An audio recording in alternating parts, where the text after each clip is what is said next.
Good morning, greetings, friends, and welcome to The Bright Side, your nutritional program dedicated to the understanding of the vast world of nutrition and nutritional supplementation. I'm your host, Pharmacist Ben, nutritional pharmacist from Boulder, Colorado. I use nutritional supplements where other healthcare practitioners use toxic pharmaceutical drugs and sometimes deadly medical procedures.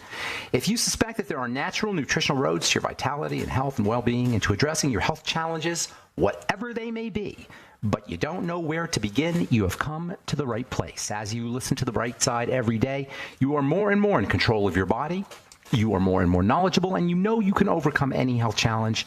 That is why we are here every day on The Bright Side, helping clear up the sometimes confusing world of nutrition and nutritional supplementation.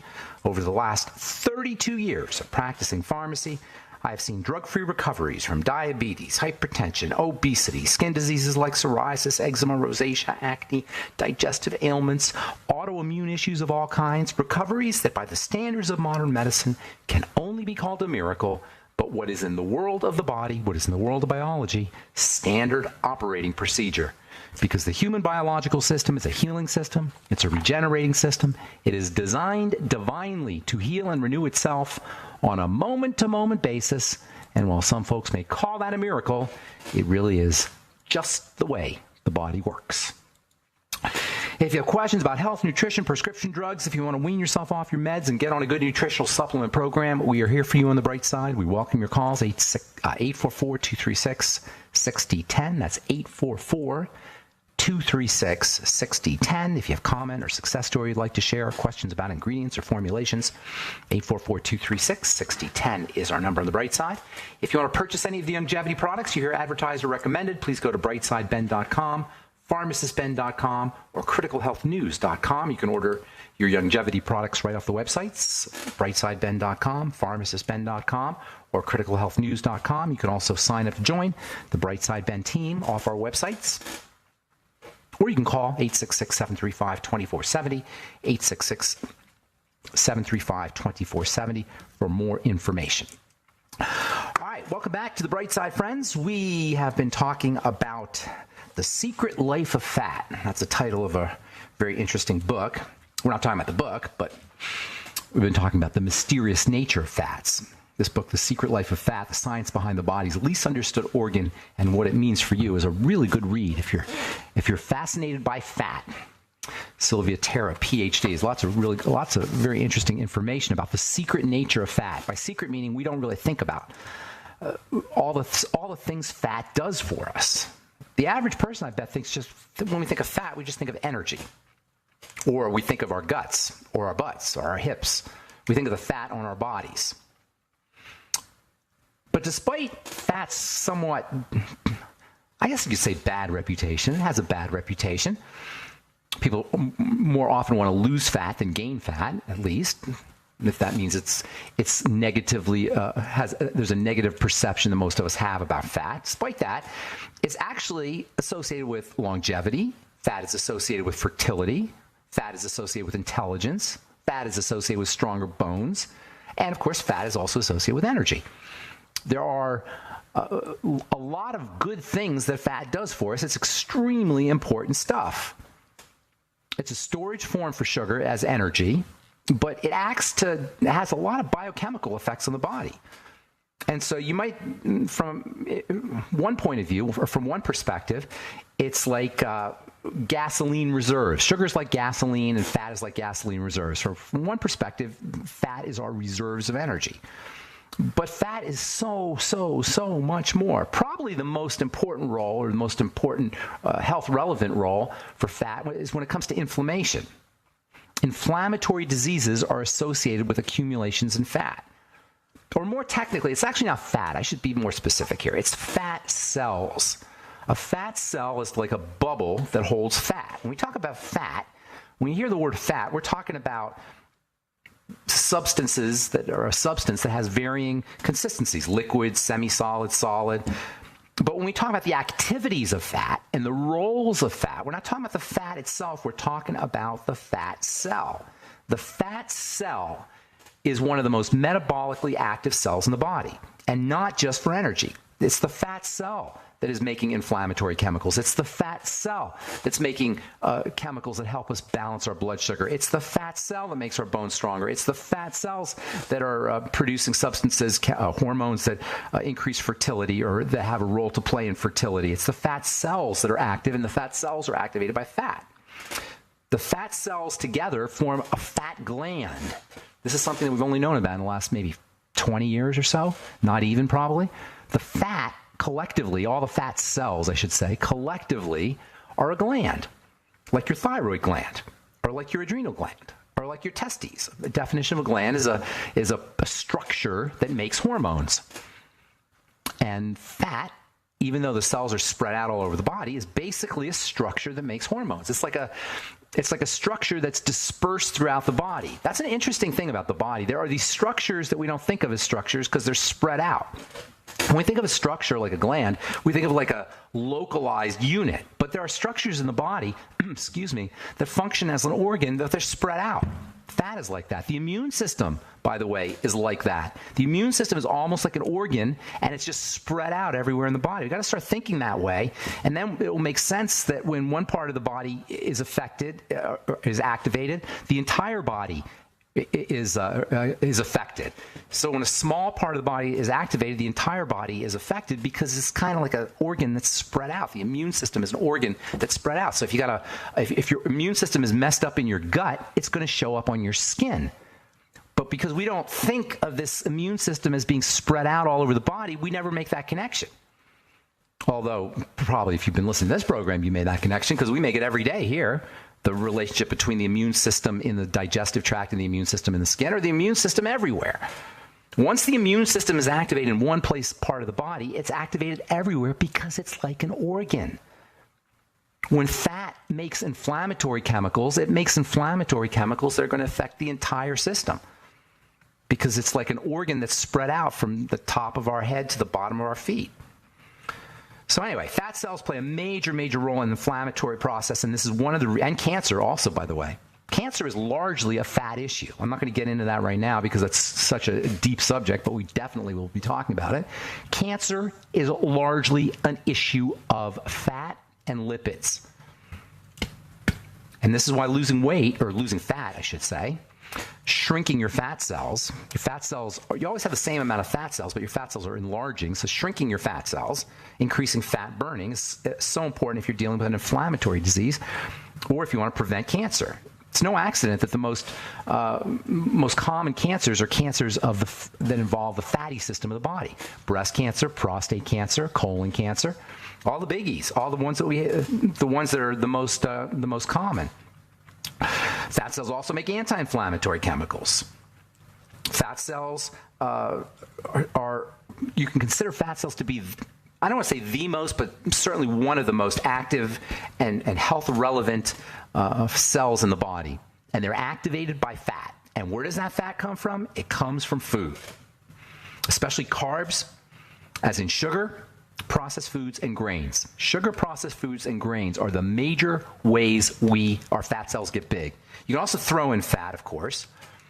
But it's interesting because unless you have insulin present, fat is not really going to get stored as effectively. That means you've got to have carbs around.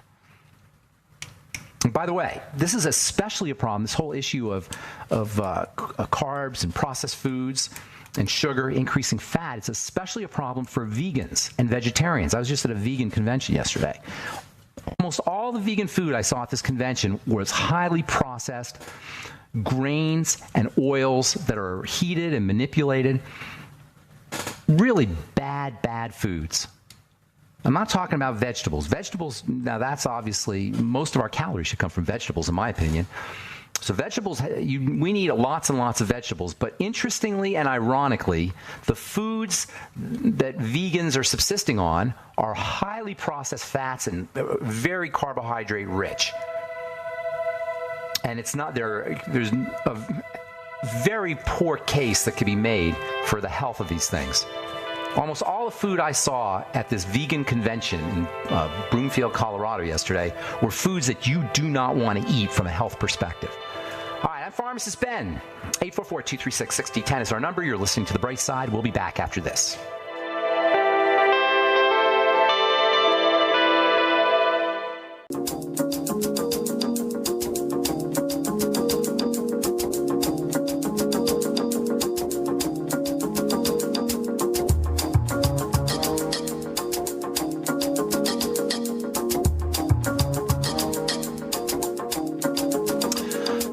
are back on the bright side. I'm Pharmacist Ben.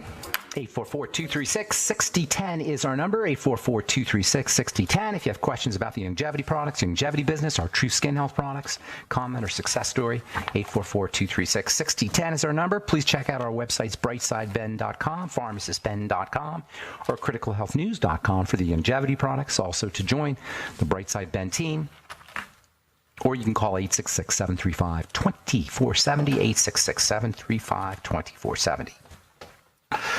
Okay, so we're talking about the mysterious secret nature of fats. Fats and carbs together, that's really where the problem comes in. We eat fats and carbs together because insulin is involved in how cells, whether they're fat cells or any other cells for that matter, get energy or store energy and store nutrients. Insulin is a storage hormone. So when insulin is around, as in when you eat sugar, when you eat carbs, and you're eating fat, that's really where you get into trouble. And I would say almost all the processed foods we eat are combinations of fat, some kind of combination of fat and carbs. And it's especially problematic if you're trying to go vegan or trying to go vegetarian and you're trying to subsist on the packaged foods that you find in Whole Foods. And every year they do this, twice a year actually, they do this thing called the Natural Foods Expo. Some of you may have heard of this, the Natural Foods Expo. They have it in Anaheim, they have it in Maryland. Started off by a guy in Boulder, Colorado, no surprise there. And he, I think, started 25 years ago. And every year it gets bigger and bigger and bigger. I haven't been there in a long time, probably 10 years, because it was just too big. Because there's so many manufacturers of these kinds of processed foods, and they are not good for us for the most part. Now, there are supplements like meal replacement supplements and those kinds of things, protein supplements. Those are processed for sure. But because they're so nutrient dense, I'm not including those. I'm thinking more like the chips and the frozen foods and the microwavable foods and the snack things and the power bars and health bars. And these are not good foods. For the most part, they're dense combinations of high energy substances, calorie substances, things, protein, mostly carbohydrate and fat with a little bit of protein, depending on what you're getting, of course. There are protein bars that are more protein. For the most part, these snacky type substances and power bar type substances and microwave and processed generally fall under the category of processed foods are not good. And one of the main reasons they're not good is because they've got these weird combinations, Frankenstein-like, of molecules that are derived from fats and molecules that are derived from carbohydrates, and they're all kind of thrown together. And what they all have in common is they're very, very, very, very high energy. And the body has got millions of years of biology vested in finding these kinds of foods, because for millions of years, these foods were not available. And then about 100 years ago, all of a sudden, a mere blip in the evolutionary life of the human body, we've got this incredible abundance of these kinds of foods, and it's wrecking our health, absolutely wreaking havoc on our health. There is nothing that has been more deleterious, more harmful to human health than the advent of these kinds of foods. Maybe a case could be made for industrial toxins and chlorine in the water and drugs, but for the most part, because of the vast amounts of the stuff that we're eating or ingesting or putting into our system, this is probably the single most, or at least one of the most important reasons why human health has declined so dramatically in terms of chronic long-term degenerative diseases over the last, beginning 10,000 years ago, but at such an accelerated pace over the last 100 to 200 years. We've gone from a situation where we don't have a lot of these foods to a nearly inexhaustible supply of it. Everywhere you go, dozens of vending machines, 7-Elevens, pizza stands, taco stands, delis, not to mention supermarkets and restaurants. Per square mile, you've got dozens. If they did an average, it would come out to probably, I don't even know, a dozen per square mile, dozens per square mile. Sometimes you hear the word fats and lipids used synonymously, but technically speaking, when we're talking about fats, we're talking about one of the three main food groups, along with sugar, carbohydrates, and protein. Lipids encompasses cholesterol. Lipids encompasses phospholipids. So lipids is not exactly fats. Fats are mostly what we're eating. technically they're triglycerides. You got 3 fatty acids attached to a glycerin. You got 3 sizes of these triglycerides. You got short, medium, and long. We've talked about this a lot. You don't hear a lot of people talking about this idea, though, of the different sizes of fats and their different health relevance. It turns out that the short ones and the medium ones are incredibly healthful and important.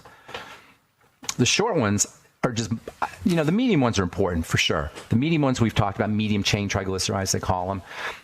They got appetite suppressant effects, and they can be used for energy, and they get really neat benefits, the MCTs. But the short chain fatty acids, for my money, those are the absolute most fascinating.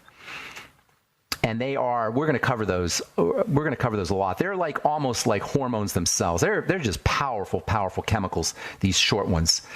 If you ever read about apple cider vinegar and how important apple cider vinegar is, I know we talk about it in this program all the time, but if you get on the internet and you see all the miracle uses of apple cider vinegar, there's these books, 86 uses for apple cider vinegar, all the different ways apple cider vinegar can improve your health. Patricia Bragg talked about apple cider vinegar. Largely, it's because of the short chain fats in apple cider vinegar. There are other things in the fats for sure, but what gives there's other things in the apple cider vinegar, but what gives the apple cider vinegar its wide-ranging, diverse health benefits are the short fats, specifically one short fat.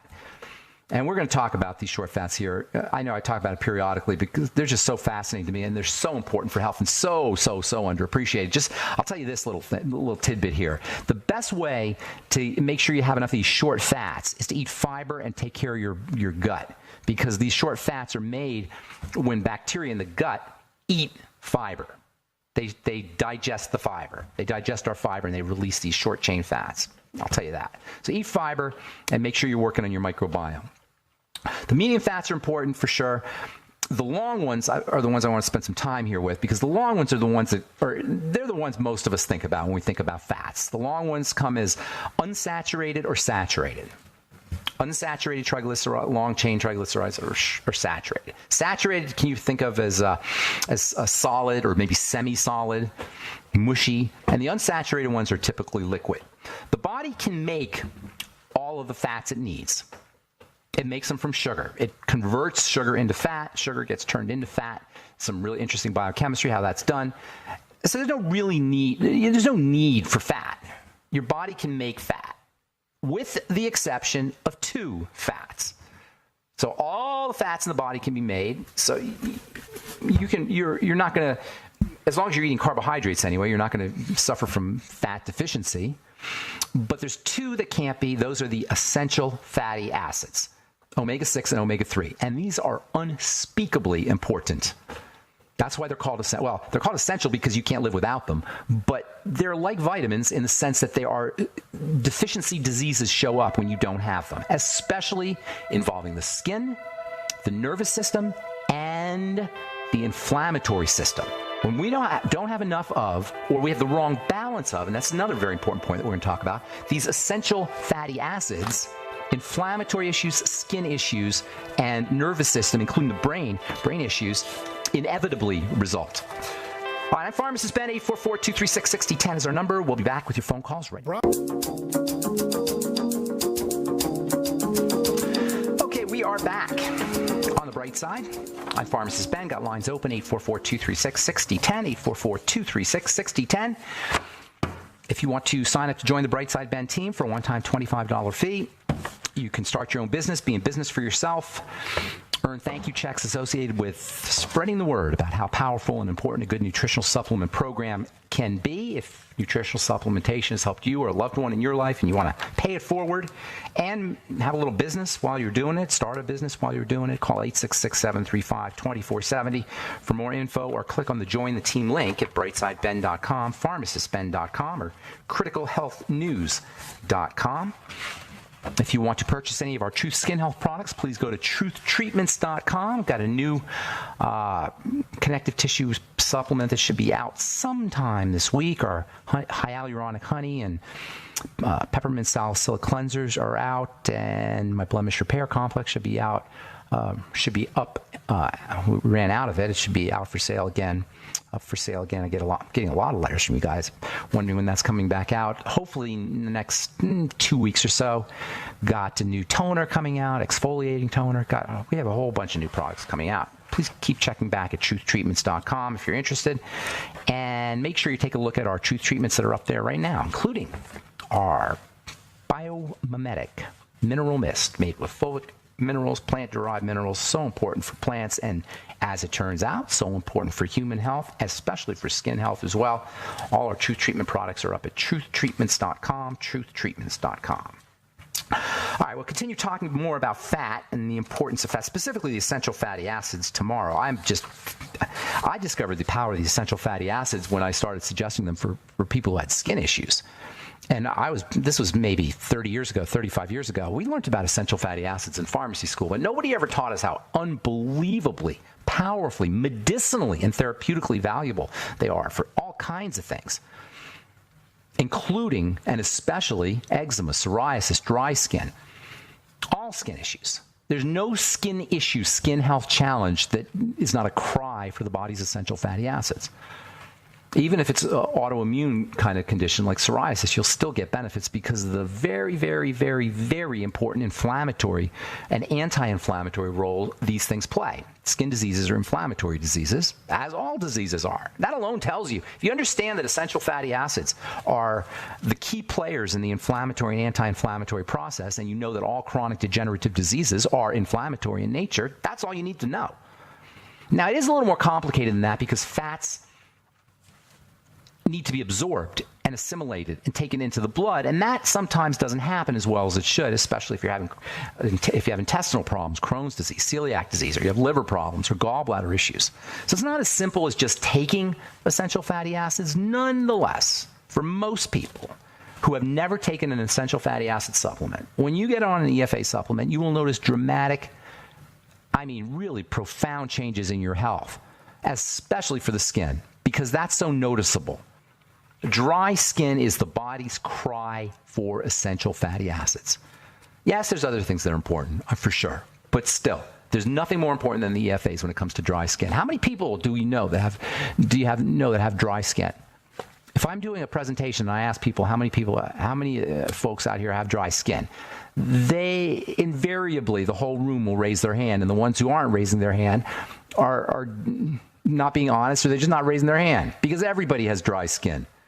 I find it so interesting and so ironic that we spend $100 million or more in this country on moisturizing products, and everybody has dry skin. You would think with all that darn moisturizer that you'd never see dry skin, nobody would ever have a problem with dry skin. How can that be? It's because, well, two reasons. First of all, dry skin has nothing to do with a moisturizer, and a moisturizer has nothing to do with dry skin. Moisturizers do not moisturize, as we've said so many times. Moisturizers soften. Moisturizing is water. You're not going to get water in your skin by putting a cream or a lotion on it. So your dry skin has nothing to do with moisturizing products. But the second reason why moisturizers and healing your dry skin do not go hand in hand is because moisturizers suppress your skin's ability to make its own moisture factors. Yes, the dumbest thing we can do to our dry skin is put a moisturizer on it, because you will just ensure that you'll permanently have dry skin. And that is probably the main reason why the more moisturizers we buy, the drier our skin is collectively and individually. On the other hand, by using your ultimate EFAs, by using essential fatty acids, by eating fatty foods for that matter, essential fatty acid-rich foods, I should say, avocados, eggs, organ meats, by eating these kinds of foods, we can support our body's ability to make its own moisture factors. Dry skin, dry scalp, dry feet, dry hands, whatever. Think EFAs. Oh yeah, probably vitamin A is also important, and zinc is also important, and protein is also important. There's lots of things that are important, but EFAs are key players when it comes to skin moisturization. All right, we'll do one story here, and then what's your calls, 844-236-6010. Got lines open for you. Vitamin D for weight loss. Speaking of fats, vitamin D plays a major role in fat metabolism. Vitamin D plays a major role in fat burning. If you're running low on vitamin D, you are going to increase your risk of weight gain. This is from the website verywellfit.com, by the way. Vitamin D is a fat-soluble, fat-soluble vitamin, sometimes touted as a natural weight loss aid when taken in dietary form. Now, I don't necessarily know if I would go so far as to say you take a vitamin D pill and you lose weight. Nonetheless, vitamin D up-regulates things. It speeds things up. My favorite word in biochemistry, up-regulation. It increases the production of fibers and proteins, and it turns cells on. Vitamin D is a turn cell on molecule, and it does it genetically. It's a hormone. It's not even a vitamin, really. It's a hormone. Call it a vitamin because it's so important, and you have to get it from the outside, whether from the sun or from food. You can't make it. But it has a lot in common with things like estrogen and cortisol. In fact, oh, by the way, vitamin D is basically cholesterol. Yeah, it's just a little tweaked version of cholesterol, as is estrogen, as is cortisol, as is testosterone. These are all just tweaked versions of cholesterol. This is why I've said so many times, cholesterol is a upregulating stress management, life management molecule. For a lot of reasons, not the least of which is the fact that vitamin D is cholesterol. So yes, of course, vitamin D will stimulate fat burning, and low vitamin D levels will increase your risk of weight gain. Get out in the sun without a sunscreen. Yes, I said it. Get out in the sun without a sunscreen. Don't burn, but make sure you get out in the sun without a sunscreen. I know there's probably dermatologists that think that's heresy and blasphemy. How can you say that? I did a talk, I remember, about, 10, 15 years ago, and I said, don't wear sunscreen, go out in the sun. And there was a lady from a sunscreen company who manufactured sunscreens, and I could see her in the back. She was going into convulsions. She couldn't contain herself, and when I took questions, I took her first, and she ripped me. Oh, my God. Now, she didn't mention the fact that she runs a sunscreen manufacturing company, but she couldn't believe that I said, go out in the sun without your sunscreen. Well, I said it, and I'll say it again. Go out in the sun without your sunscreen. Don't burn. Do not burn. Never burn. Not a good thing to burn. And if you're going to burn, wear a sunblock, not a sunscreen. Zinc oxide, not a chemical sunscreen. I'm Pharmacist Ben. 844-236-6010 is our number, and we do have lines open. We'll return with your phone calls right after this.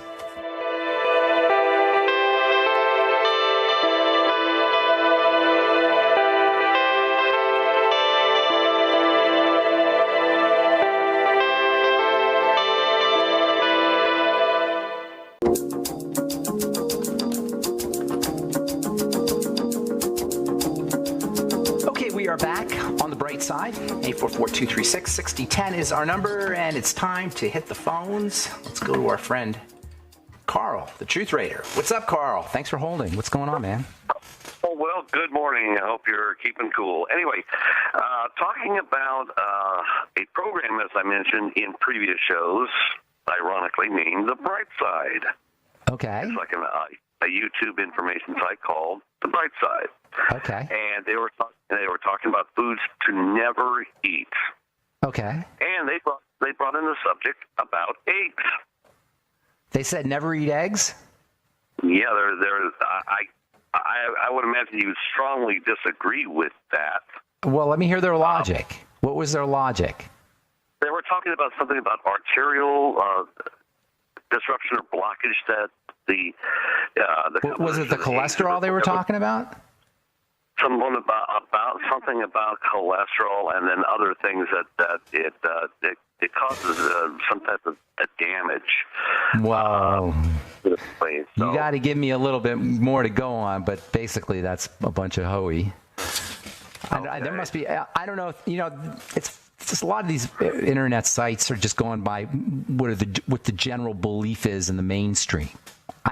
If you listen to this program, this is not about the mainstream. Nothing we talk about here is mainstream. So, yeah, the mainstream position, that is the mainstream position. But the mainstream is also presided over the largest increase in chronic degenerative diseases in the history of mankind. The mainstream is mainstream medicine. I don't want to say responsible, but they've been associated, and as mainstream medicine took more of a hold on the cultural mindset, we got sicker and sicker. So I wouldn't be proud to be part of the mainstream. You should be questioning everything that's in the mainstream, don't you think? Right. And that's not just true about health. That's true about anything that's mainstream. Once information becomes mainstreamed, it's part of the institution. And the institution of medicine and the institution of government and the institution of law and all these institutions are there not for you and me. They're there for themselves. An institution wants to keep things the same. Institution comes from the word static, or it's derived from the word static. Instit, S-T-I-T, means to stay the same. So institutions are about things staying the same. So, if you keep doing what you're doing, you're going to keep getting what you've been getting. Are we happy getting what we're getting when it comes in terms of health? I don't think so. I'd be embarrassed to be part of the mainstream. If I was part of the mainstream, I'd be questioning everything. So if you read anything that's part of the mainstream, my doctor told me, I hate those words. My doctor told me, if you're anything that's part of the mainstream, you should be questioning it. Always question the mainstream. When I was in the 60s, I grew up in the 70s, late 60s, 70s. They said question authority. Always question authority. You know what? The most famous promoter of this idea of questioning authority was a guy named Socrates.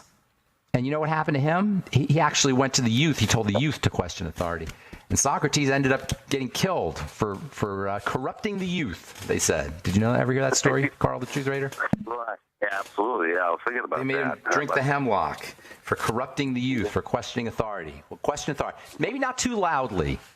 Maybe you want to be quiet about questioning authority. Do it in your head. Question everything that's mainstream, in my humble opinion. That's why I do this show, is to wake people up to the idea that if it's mainstream, it's probably not in our interest.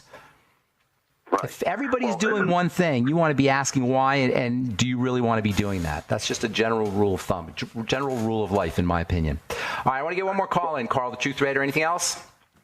Well, no, it's just the site is, I agree with everything they said, except they're saying this study is saying that the eggs are controversial and they have some benefits, but they also have some terrible problems that can arise from just eating one egg per day can increase, some health issues.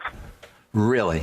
Did they mention anything about the vitamin A and the vitamin D and the vitamin K and the essential fatty acids and the lecithin and the phospholipids and the hyaluronic acid? Did they mention anything about any of those stuff? And the zinc and the B vitamins and the enzymes?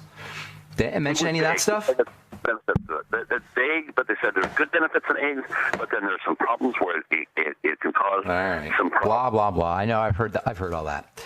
All right, Carl, the Truth Raider. Eat your eggs, in my opinion. Don't overcook them, though. You don't want to scramble them. You want to poach your eggs or soft boil your eggs. Yeah, you don't overcook them. That's where you can run into some problems. Cholesterol's not a problem when you eat it, but processed cholesterol, heated cholesterol, that can be problematic. Oxy cholesterol, they call it, and that can be a problem for sure. So you don't want to overcook your eggs. All right, Carl, have a good day, man. Good to talk to you. Let's go to BC. Canada. What's up, Clayton? What's up, Clayton? How you doing? Hey, good. Hey, Ben, I just wanted to talk about the sun a little bit. I know that you are a big proponent of getting out in the sun. And yes. So with the UV, about 20 or 30 years ago, I used to play a lot of golf, and all the old guys used to check the UV before they went out to make sure they had their sunscreen on. And in my area, which is southern Canada near the Washington state border, used to be around 5 or 6 in the summertime. Now 5 or 6 meaning what's that, like 80 or something? On the UV. Oh, I see what you're saying. In the UV scale, 5 or 6 out of what? I don't even know what that. I've never heard of the UV scale. I think it goes up to 10 or 11. I've never even heard of that. So what do you need? There's different UV rays. You're talking about all the UV rays collectively, or? Yeah, it's the UVB and UVA together, and you get the UV index. Maybe they don't have it in the States, but they have. I hadn't heard that. I think I've heard of the UV index vaguely, but okay. So I'll have to look that one up. So go ahead. Now in this area, it's regularly 8, 9, or 10 in the summertime, and according to some of the reports that I've read, the UVA is supposed to be about 95% of the UV that we get, and UVB is about 5%. Okay. But when you do a search on YouTube now, you can see guys that have these UV meters that are reporting at least 20% UVB now. You have what? Hang on, Clayton. Say that again. They're reporting 20% of what? UVB. So in other words, it used to be 5%. Now it's 20%? Yep. Now it's 20%. So we're getting a lot more UVB. Right. Interesting. I did not know that. Does that have anything to do? What does that have to do with, like, the ozone layer? No, I don't think so. I would think so, maybe. But the most alarming thing is that they're reporting UVC. Yeah, that's alarming. I had heard that UVC is increasing. UVC is that's the really dangerous one, is the UVC. That's very interesting information. UVA, UVB, and UVC are the three main ultraviolet rays that affect us. UVC used to not be a problem. I mean, it was a problem in the sense that it was the most potent, but the ozone layer blocked that. UVB is the burning ray, and it's also the ray you get the vitamin D from. So I wonder if that means we're going to get more vitamin D. I got to look into that, though, Clayton. I hadn't heard that. And UVA is, interestingly, that's the aging ray. That's the ray that affects the collagen and the connective tissue. It goes down the deepest into the dermis. And it has the most pro-aging effects.